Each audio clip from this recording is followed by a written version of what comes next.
నమస్తే, welcome to RTV. నేను సచిన్. ఒక కామన్ మ్యాన్ సెంట్రల్ మినిస్టర్ ఎలా అయ్యాడు? ఒక మామూలు మనిషి ప్రధాని మోదీకి అనుంగ శిష్యుడు అయ్యాడంటే అతడి డిసిప్లిన్ ఎలాంటిది?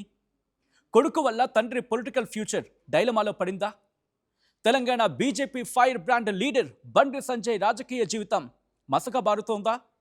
బీఆర్ఎస్ కాంగ్రెస్ పార్టీలను ఎదిరించి తెలంగాణ గడ్డపై కరీంనగర్ అడ్డాలో తొడగొట్టి నిలబడిన బండికి బ్రేకులు పడ్డాయా? సంజయ్ సౌండ్లు వాల్యూమ్ తగ్గుతోందా? ఎప్పటికైనా తెలంగాణ ముఖ్యమంత్రి కావాలనుకున్న ఆయన కలల కోట శిథిలమవుతోందా? Watch this political special RTV exclusive story. Bandi Sanjay Kumar ఎలాంటి బ్యాక్గ్రౌండ్ లేకుండా రాజకీయాల్లో ఎదిగాడు. చిన్ననాటి నుంచి స్వయం సేవకుగా అలవాటైన క్రమశిక్షణ, హిందూ ధర్మంపై విశ్వాసం, విద్యార్థి ఉద్యమాల్లో చురుకైన పాత్ర, కరీంనగర్ అర్బన్ బ్యాంక్ డైరెక్టర్గా, మున్సిపల్ కార్పొరేటర్గా అందించిన సేవలు, అవినీతికి దూరంగా ఉండడం, రాజకీయంగా విమర్శలు చేయడమే తప్ప అన్ని పార్టీల వారితోనూ వ్యక్తిగతంగా కలుపుగోలుగా ఉండడం బండి స్టైల్. 12 ఏళ్ల వయసు నుంచి ఆర్ఎస్ఎస్లో నడవడిక నేర్చుకున్నాడు. 1996లో బీజేపీ అగ్రనేత ఎల్కే అద్వానీ సురాజ్ రథయాత్రలో భాగంగా కరీంనగర్కు వచ్చారు. అదే టైంలో బండి సంజయ్ చౌరస్తాలో బీజేపీ జెండాలు కడుతూ అప్పటి మెట్పల్లి ఎమ్మెల్యే విద్యాసాగర్ రావు దృష్టిలో పడ్డారు. మరుసటి రోజు రథయాత్ర సభలో అద్వానీకి గంటకు టీ పెంచే పని సంజయ్కే దక్కింది. తర్వాత వెంకయ్యనాయుడు సిఫారసుతో బండిని అద్వానీ రథయాత్ర కాన్వాయ్కి ఇన్ఛార్జ్గా నియమించారు. ఇది బండి సంజయ్ జీవితంలో టర్నింగ్ పాయింట్. అప్పట్లో ఎన్నికల టైం కావడంతో అద్వానీ రథయాత్ర సడన్గా ఆగింది. బండి సంజయ్ని ఢిల్లీ సెంట్రల్ ఆఫీస్లో సహాయకుగా పెట్టారు. ఇది బండి పొలిటికల్ లైఫ్లో మరో టర్నింగ్ పాయింట్. అంతకుముందే అంటే 1994లో 23 ఏళ్లకే బండి సంజయ్ కరీంనగర్ అర్బన్ బ్యాంక్ డైరెక్టర్గా పోటీ చేసి విజయం సాధించారు. అది 2000 సంవత్సరం. మరోసారి బ్యాంక్ డైరెక్టర్గా ఎంపికయ్యారు. 2005లో బీజేపీ నుంచి తొలిసారిగా కౌన్సిలర్గా గెలిచారు. 2010లో 48 డివిజన్కు మరోసారి కార్పొరేటర్గా భారీ మెజారిటీతో గెలిచారు. 2014, 2018లలో కరీంనగర్ స్థానం నుంచి బీజేపీ ఎమ్మెల్యే అభ్యర్థిగా పోటీ చేసి ఓడిపోయారు. ఆ తర్వాత జరిగిన పార్లమెంటు ఎన్నికల్లో పోటీ చేసి టీఆర్ఎస్ సీనియర్ నేత బోయినపల్లి వినోద్ కుమార్పై గెలుపొందారు. రాష్ట్రంలో కాంగ్రెస్ బీజేపీ నుంచి గెలిచిన ఎంపీలందరికంటే ఎక్కువ మెజారిటీతో ఆయన గెలుపొందడం విశేషం. రెండోసారి గెలిచిన తర్వాత కేంద్ర హోంశాఖ సహాయ మంత్రిగా వెలిగిపోతున్న తరుణంలోని కొడుకు చేసిన పని వల్ల కన్నీటి పర్యంతమయ్యారు బండి సంజయ్. వాళ్ళ కమ్యూనిస్టు పార్టీలు కానీ బీఆర్ఎస్ పార్టీ కానీ గుర్తుంచుకోవాలి. అందుకే భారతీయ జనతా పార్టీ కార్యకర్తలారా అందరం కలిసి పనిచేద్దాం. నేను ఏ రోజు కూడా పార్టీ తల వంచుకునే పని చేయనన్నా.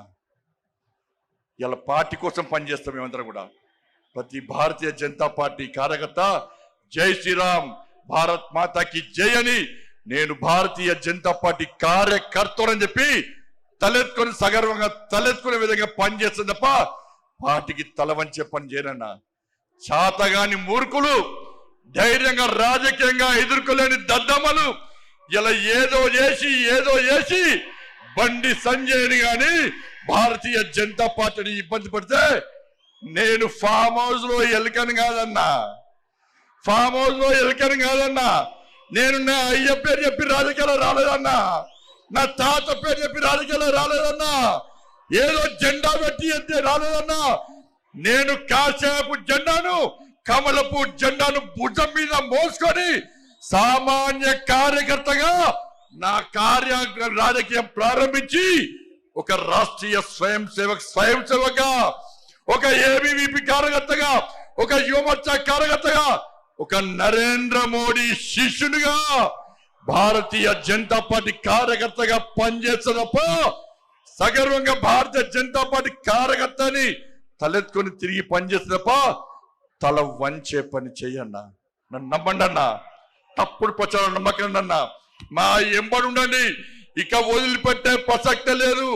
ఈ రోజు నుంచే మోడీ గారు ఈ రోజు వచ్చిపోయిన తర్వాత ఈ రోజు నుంచే తెలంగాణ రాష్ట్రంలో తెలంగాణ అభివృద్ధి ధర్మం ఆధారితంగా తెలంగాణ రాష్ట్రాన్ని అభివృద్ధి చేయాలంటే జై శ్రీరామ్, జై తెలంగాణ, జై శ్రీరామ్, జై శ్రీరామ్.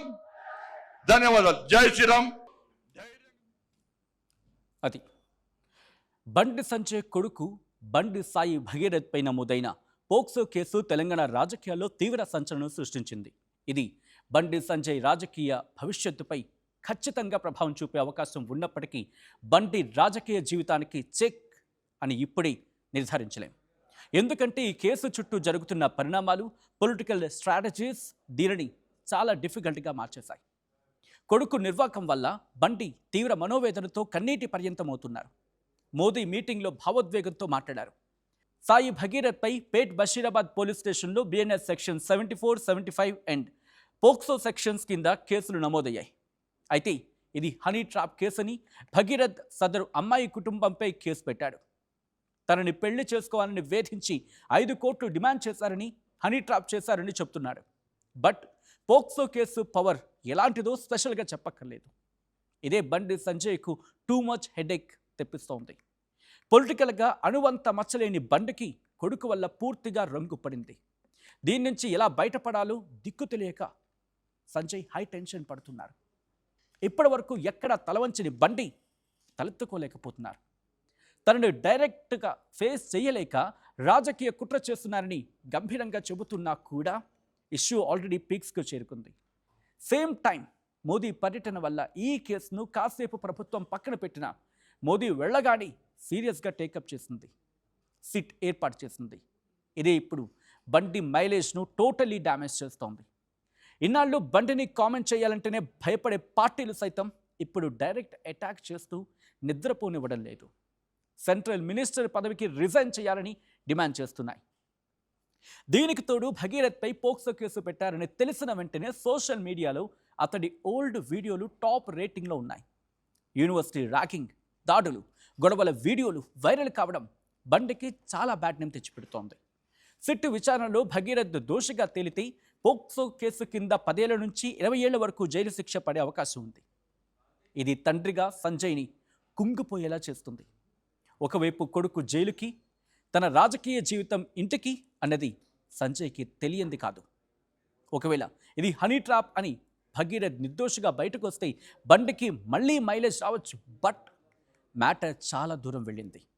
విచారణలో ఏం తేలినా కొడుకుపై పోక్సో కేసు మాత్రం సంజయ్కి అపకీర్తి తెచ్చిపెడుతుందనేది విమర్శకులు అంటున్నమాట. ప్రస్తుత పరిస్థితుల్లో పార్టీ కూడా బండికి హ్యాండ్ ఇచ్చినట్లే కనిపిస్తూ ఉంది.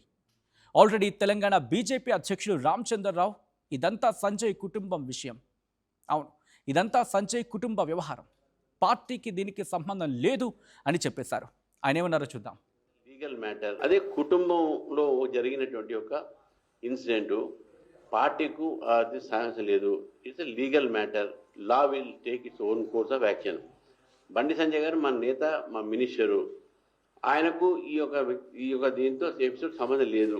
ఒకవేళ వాళ్ళ కుటుంబ సభ్యులు ఏమైనా ఇన్వాల్వ్ అయి ఉంటే that will be investigated by the police. Right, అది తెలంగాణ భారతీయ జనతా పార్టీ స్టేట్మెంట్. బండి ఒంటరైనట్లే అటు పొలిటికల్గా ఇటు పబ్లిక్ లైఫ్లో బండి తలెత్తుకోలేని సిచ్యువేషన్. తను వేసుకునే ఖద్దర్ షర్ట్ ఎంత తెల్లగా ఉంటుందో ఇన్నాళ్ళు తన పొలిటికల్ లైఫ్ కూడా అంత స్వచ్ఛంగా ఉండేది. బట్ ఇప్పుడు మరకపడింది. ఇది బండి సీఎం కరును ఛిద్రం చేసేలా ఉందని తెలంగాణ పొలిటికల్ కామెంట్స్ వినిపిస్తూ ఉన్నాయి.